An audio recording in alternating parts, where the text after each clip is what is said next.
Salut à vous! Voici une vidéo dans laquelle je vais vous montrer comment mettre à niveau un serveur Ubuntu vers une version plus récente. Donc la première question, est-ce que vous devez faire une mise à niveau de votre serveur Ubuntu? La réponse est oui, si votre version installée n'est plus supportée par l'équipe d'Ubuntu. Donc pour les versions LTS, qui sont normalement utilisées dans le monde d'entreprise à cause de la durée du support plus élevée, Ubuntu 22.04 est supporté jusqu'à avril 2027 et Ubuntu 24.04 jusqu'à avril 2029. Donc si vous êtes à la version 24.04, au moment où je fais cette vidéo, vous êtes déjà à la dernière version LTS de disponible. La prochaine version sortira en avril 2026. Si vous êtes à la version 22.04, vous avez jusqu'à avril 2027 pour mettre à niveau ou jusqu'en avril 2032 si vous avez un abonnement d'Ubuntu Pro. Si jamais vous êtes à la version Ubuntu 20.04 et que vous voulez migrer à Ubuntu 24.04, il faudra faire ceci en deux étapes. Une première mise à niveau à Ubuntu 22.04 et ensuite une autre mise à niveau à Ubuntu 24.04. Et comment savoir quelle version d'Ubuntu vous avez d'installer? Dans votre serveur Ubuntu, je vous invite à entrer la commande suivante, hostname ctl. Dans le résultat de la commande, il y aura une ligne qui affichera la version d'Ubuntu. Juste un petit rappel, dans ce tutoriel, je vous montrerai toutes les instructions en ligne de commande. Normalement, j'installe mes serveurs Linux sans interface graphique. Ça fait des serveurs plus légers et moins longs à démarrer. Il y a également moins de paquets d'installer. Donc, c'est aussi une valeur ajoutée en termes de sécurité. Donc, avant de commencer la mise à niveau, la première étape est d'être sûr d'avoir une sauvegarde de vos données, de vos bases de données, etc. Bref, tout ce qui est important que vous ne voulez pas perdre. Assurez-vous que cette sauvegarde est ailleurs que sur la machine elle-même. Faire un snapshot également de votre machine si cette dernière est une machine virtuelle. Ça sera plus facile à revenir en arrière en cas de problème. Il peut être pertinent de pratiquer et tester la mise à niveau sur une machine test ou sur un clone de votre machine de production. Ceci permet de valider que tout fonctionne bien pendant et après la mise à jour et ainsi de pouvoir diagnostiquer les problèmes dans un moment plus calme si jamais il y a un problème. Par la suite, l'étape qu'il faut faire avant la mise à niveau est de lire les release notes de la nouvelle version vers laquelle vous allez mettre à niveau. Dans mon exemple, je vais mettre à niveau d'Ubuntu 22.04 vers Ubuntu 24.04. Cette machine est un serveur de surveillance Nagios. Donc, si vous aussi, vous avez suivi cette vidéo pour mettre à jour votre serveur Nagios en l'ayant installé de la façon que je vous ai montré à partir des paquets d'Ubuntu, normalement, il n'y a rien de bloquant qui empêcherait la mise à niveau. Il y aura juste un petit ajustement à faire au niveau du serveur web Apache après la mise à niveau. Ne vous inquiétez pas, je vous montrerai comment faire. Donc pourquoi lire les notes de version? C'est pour voir ce qui a changé et voir si ça affectera votre environnement. Voir si les changements affecteront les logiciels qui sont en fonction dans votre serveur Ubuntu ou ceux dans votre réseau qui relaient de votre serveur Ubuntu. Donc on voit ici que nous avons trois versions d'Ubuntu 24.04 dans cette page. Dans le cas d'une mise à niveau vers cette version, ça peut être bien de regarder les notes des trois versions, mais la plus importante à vérifier sera la première version 24.04. C'est dans les notes de celle-ci que vous aurez les grands changements de version majeure des différentes technologies incluses dans cette nouvelle version 24.04. Si jamais vous ne comprenez pas trop les notes qui sont inscrites, pensez aux services qui sont desservis dans ce serveur, analysez les programmes que vous utilisez dans ce serveur et regardez leurs prérequis et quelles technologies ils ont de besoin pour fonctionner. Vérifiez la version nécessaire de chacun de ces prérequis. Si vous avez une application web fait maison d'installer sur votre serveur, demandez à vos développeurs si telle version du serveur web Apache, si telle version de PHP ou de MySQL fonctionnera, si ce sont des technologies que vous utilisez bien sûr. Faire un clone de votre machine virtuelle et pratiquer dans ce clone de test permet également souvent d'attraper ce que vous avez de besoin de faire dans ce serveur pour la mise à niveau. Donc, utilisez-vous GCC? Avez-vous une application Python? Avez-vous une application Java? Avez-vous une application utilisant les technologies .NET?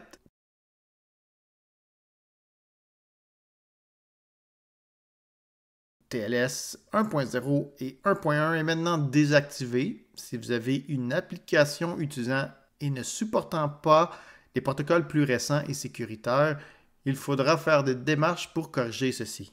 Normalement, les applications sérieuses et régulièrement mises à jour vont déjà utiliser un protocole plus récent et vous ne serez pas impacté par la désactivation de TLS 1.0.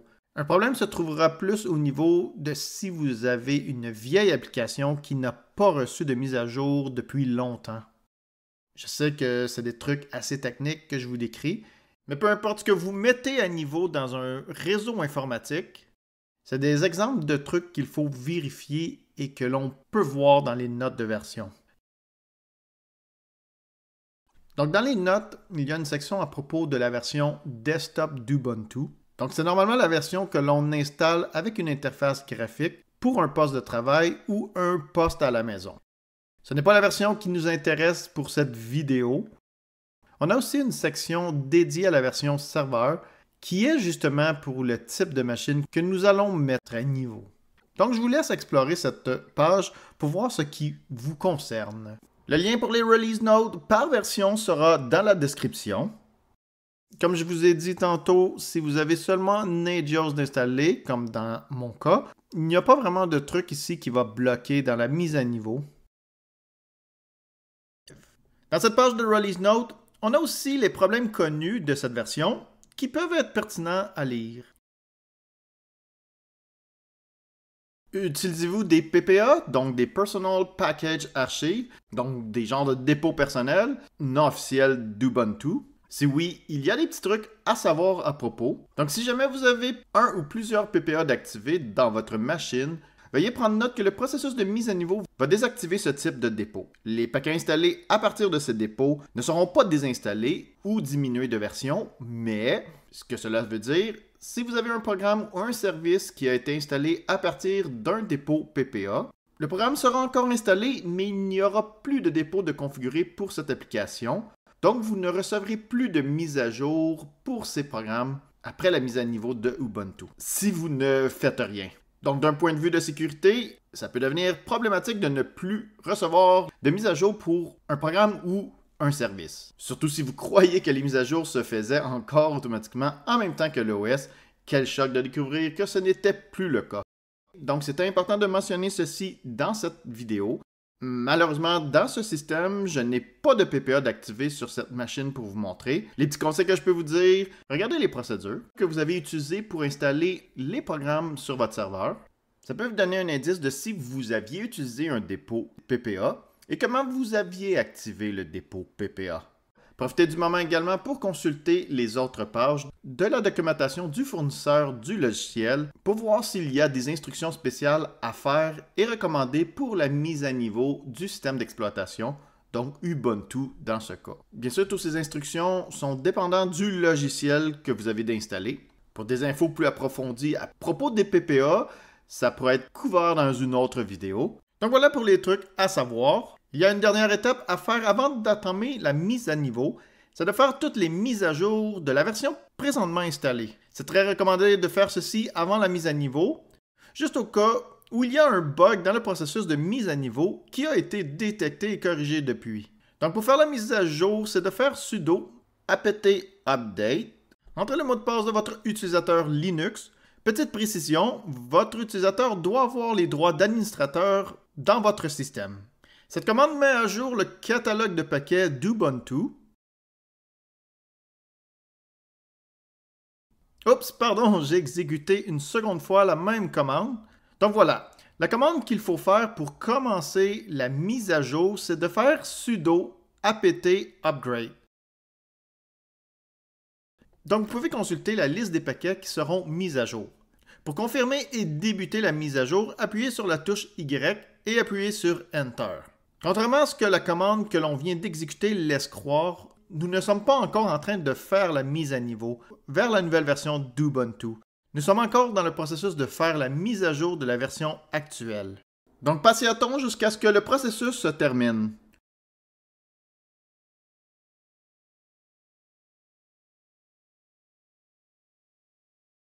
Et voilà, ce message est pour nous avertir que nous n'exécutons pas la dernière version d'installer du noyau Linux. Ceci est normal car nous venons tout juste de faire la mise à jour.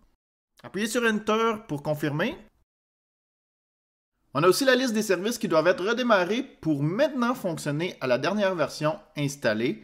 C'est ceux qui sont cochés dans cette fenêtre. C'est plus pertinent dans le cas où vous ne voulez pas redémarrer votre serveur. Ça peut être utile d'au moins redémarrer les services. Ici, c'est vraiment du cas par cas. Si vous redémarrez un service, assurez-vous que personne n'utilise ce service. Dans mon cas, j'aime toujours planifier une plage de maintenance pour la machine que je suis en train de mettre à jour et en profiter pour redémarrer le service après la mise à jour. Donc ici, il faut cocher les services que l'on veut redémarrer et dans le cas contraire, les décocher. Tout se passe avec la touche du clavier. Il faut appuyer sur la touche espace pour cocher ou décocher. La touche Tab du clavier permet d'aller en bas pour choisir OK ou canceller cette étape. Donc dans mon cas, je vais laisser tout par défaut. Anyway, je vais redémarrer le serveur au complet. Donc pour ceci, il faut écrire la commande Reboot et appuyer sur Enter. Bien sûr, dans ce cas, je dois exécuter cette commande avec les droits d'administrateur. Je vais donc ajouter la commande sudo devant. Voilà, mon serveur redémarre. Donc une fois redémarré, je vais entrer mon nom d'utilisateur et mon mot de passe pour me connecter à nouveau. Un autre point important à vérifier, c'est de valider que vous avez assez d'espace de libre pour la mise à niveau. Encore une fois, ceci dépend du nombre de paquets qu'il y a d'installer et à mettre à jour. Normalement, assurez-vous que vous avez au moins quelques gigaoctets de libre. Donc voici la commande à exécuter pour commencer la mise à niveau. Si jamais vous avez l'erreur qu'il faut faire la mise à jour avant de faire la mise à niveau, et cela même si vous venez tout juste de faire la mise à jour, exécutez à nouveau les étapes de la mise à jour que nous avons fait il y a quelques minutes. Regardez les mises à jour qui n'ont pas été faites. Dans mon cas, c'est parce que la mise à jour d'un de ces paquets nécessite l'installation d'un nouveau paquet. La commande sudo apt upgrade ne permet pas d'installer un nouveau paquet ou d'en supprimer. Pour tenter de régler le problème, je vais utiliser la commande sudo apt install et le nom d'un des paquets qui bloque le processus. Dans mon cas, en vérifiant le résultat, je vois que cela va régler les trois problèmes. Des nouveaux paquets seront installés.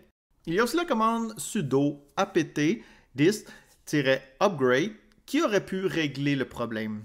Selon votre cas, si des paquets sont ajoutés ou supprimés par le processus, vérifiez que c'est bien OK. Vérifiez qu'aucun paquet important pour votre système n'est pas supprimé par le processus. Normalement, dans cette situation, les problèmes les plus compliqués arrivent si vous utilisez des dépôts non officiels d'Ubuntu. Il faudra analyser la situation pour régler le problème. Je ne peux pas vraiment vous donner de la solution exacte qui réglera tous les problèmes. C'est vraiment du cas par cas. Donc je vais appuyer sur Y et Enter pour confirmer. Donc problème réglé, je vais tenter à nouveau la mise à niveau. Yeah! Ça semble se rendre plus loin dans le processus. C'est bon signe. Il y a quelques petites infos à propos de la prochaine version d'Ubuntu qui sont affichées ici. Comment contribuer, comment rapporter des bugs, quoi consulter si vous avez besoin d'aide à propos d'Ubuntu. Donc est-ce que vous voulez continuer? Appuyez sur Y et sur Enter si la réponse est oui. Donc ce message sera affiché seulement si vous êtes connecté à distance à votre serveur par le protocole SSH. Si jamais vous êtes directement sur le serveur, que ce soit à l'écran d'un serveur physique ou bien à la console d'une machine virtuelle, vous n'aurez pas ce message d'avertissement. Si comme moi vous êtes connecté à SSH, cela avertit que si jamais il y a un problème pendant la mise à jour et que vous vous faites déconnecter, cela peut être plus difficile à diagnostiquer. Donc un deuxième service SSH sera ouvert avec le numéro de port 1022 pour vous permettre de vous reconnecter en cas de problème. Bref, de mon côté, je vais continuer le processus par SSH. Si vous n'êtes pas trop sûr et que vous voulez minimiser les risques de problème, ça peut être pertinent de faire la mise à niveau directement dans la machine, sans la faire à distance à SSH. Ne vous inquiétez pas, il n'y a pas trop de commandes à exécuter, seulement celles que nous venons d'entrer il y a quelques secondes, et plus tard il y aura la commande reboot pour redémarrer. Donc dans mon cas, je vais continuer, je vais inscrire Y et appuyer sur la touche Enter. Nous avons des informations à propos de la mise à niveau qui sont affichées. 60 paquets seront effacés, 165 nouveaux paquets installés et 597 paquets seront mis à niveau. Un total de 1030 MO seront téléchargés. Dans le processus d'une mise à niveau, c'est normal que des nouveaux paquets soient ajoutés et des anciens paquets soient retirés. Certains trucs et technologies changent avec la nouvelle version d'Ubuntu que vous êtes en train d'installer. Appuyez sur la touche D pour avoir un résumé des paquets qui seront supprimés, ajoutés et mis à jour. Lorsque vous administrez un système informatique, surtout dans le milieu professionnel, je crois que c'est une excellente idée de vérifier ce qui sera retiré et ajouté. Ce n'est pas que je n'ai pas confiance au dépôt officiel d'Ubuntu, mais c'est plutôt de vérifier les technologies qui changeront. Et c'est encore plus vrai à vérifier si vous utilisez des dépôts non officiels d'Ubuntu. Regardez ce qui se passerait lors du processus de mise à niveau. Assurez-vous qu'aucun paquet important pour votre système sera supprimé. Comme par exemple ici, on voit que la version de PHP change. Les paquets concernant PHP 8.1 seront désinstallés et ceux de PHP 8.3 seront installés.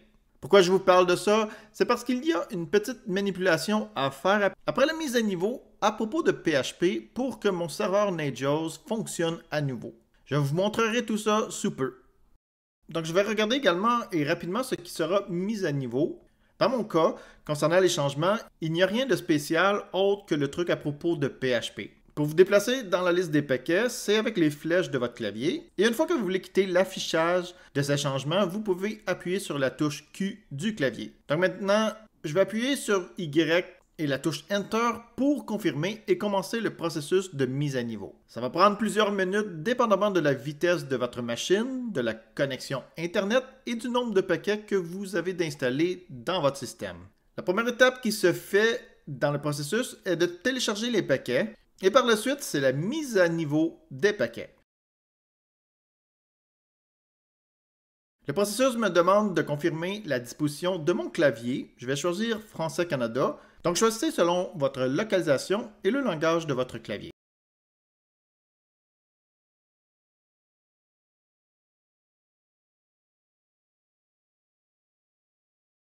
Il se peut aussi que vous ayez ce genre de message. Dans mon cas, ça avertit qu'il y a une nouvelle version d'un fichier de config. Dans mon cas, c'est à propos du serveur SSH. Quelle option que je veux faire? Conserver la config actuelle de mon fichier de config ou modifier la config par celle du nouveau fichier venant avec la nouvelle version d'Ubuntu. Ici, la stratégie, c'est de voir si vous ou quelqu'un de vos collègues a déjà modifié ce fichier de config. Si vous écrasez le fichier, vous perdrez la config qui a été faite. Perso, dans ce cas, j'aime bien écraser le fichier avec la nouvelle configuration du paquet et de refaire la config. D'un point de vue sécurité, c'est si par exemple, dans la nouvelle config, il y a une config pour ajouter plus de sécurité, de resserrer des options pour améliorer la sécurité, j'aime bien les avoir. Mais c'est vraiment du cas par cas selon le fichier de config. Si vous n'êtes vraiment pas sûr de ce qui aurait été modifié dans ce fichier de config, peut-être conserver votre configuration actuelle est la meilleure option. Dans mon cas, je suis certain à 100% de n'avoir rien modifié dans la configuration du serveur SSH de ce serveur. Dans le cas où ce serait une machine dans mon milieu professionnel, nous avons déjà toute une documentation de la config SSH que nous voulons appliquer à nos machines. Donc, je n'aurai aucune inquiétude à refaire la configuration SSH après la mise à niveau. Une option qui peut être pertinente ici, c'est d'afficher la différence entre les deux fichiers de config. Là où les lignes débutent par le signe moins, sont les lignes qui ont été retirées et les lignes débutant par le signe plus sont les lignes qui ont été ajoutées dans le nouveau fichier de config proposé. Appuyez sur la touche Tab pour aller sur OK et appuyez sur Enter pour quitter cette vue. Donc dans mon cas, je vais écraser le fichier de config par la nouvelle version.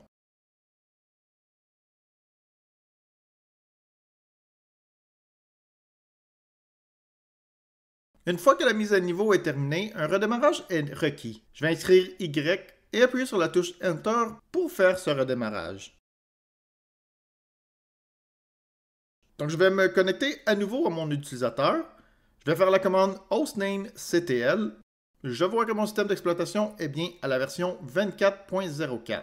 Donc une fois que la mise à niveau est terminée, c'est le temps de tester ce qui est installé sur ce serveur. Dans mon cas, c'est la solution de surveillance Nagios. Ça ne fonctionne pas et c'est normal. Je vous explique ceci dans quelques secondes. Si j'essaie d'accéder à la page par défaut d'Apache qui est installée dans mon serveur, ça ne fonctionne pas plus. Si je regarde l'état du service Apache 2,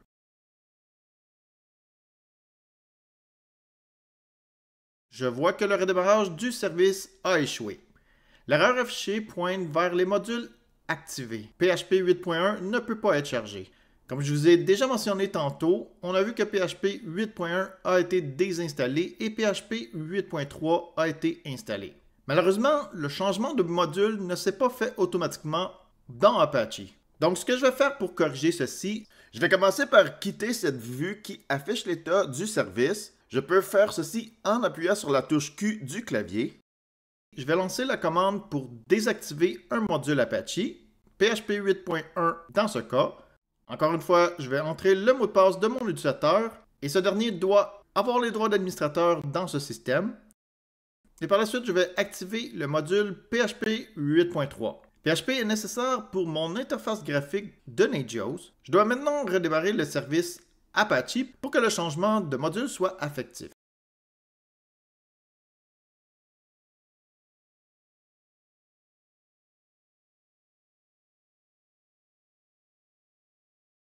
Et si je regarde à nouveau le statut du service, yay, il est démarré. Je vais tester ma page par défaut d'Apache. Ça fonctionne maintenant. Et la page de Nagios,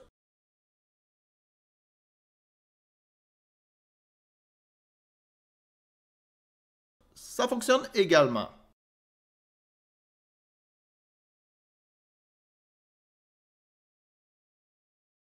Si je vais voir l'état de mes hôtes configurés dans Nagios, ma machine Ubuntu-machine est verte. La vérification vient de se faire, ça me confirme donc que les trucs de vérification Nagios fonctionnent. Pour mes deux autres machines en rouge, c'est normal, ces machines sont éteintes et ne sont donc pas joignables dans mon réseau. Et si je regarde l'état des services surveillés par Nagios, spécialement ceux de ma machine Ubuntu-machine, ils sont verts également. Donc voilà un exemple de test que l'on peut faire après une mise à niveau et même après une mise à jour.